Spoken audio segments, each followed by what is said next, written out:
Oh, hi. I think it was a couple of episodes ago in that podcast I'm co-hosting where we were ranting on about how much we disliked teak, despite the fact that we all had some laying around. But then a really good friend of me hit me up and said, well, you could make me something out of teak. So I did.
you, baby.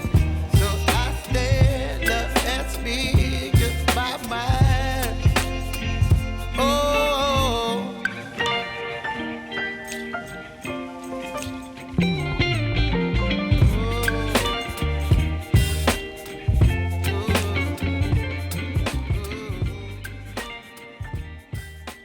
Ah, this is so dumb, but it came out really great. I really like how these darker teak contrasts off that whiter shade of pale that is plywood. I would actually be kind of disappointed if this didn't find a way up onto a wall. You know who you are. And here I thought I had a crappy miter saw, but these joints came out great. Maybe using proper materials do help. Who would have thought? Well, at least it's something. I'm sorry. The dad jokes are strong in this one. So yeah, enjoy. And thank you. Good night.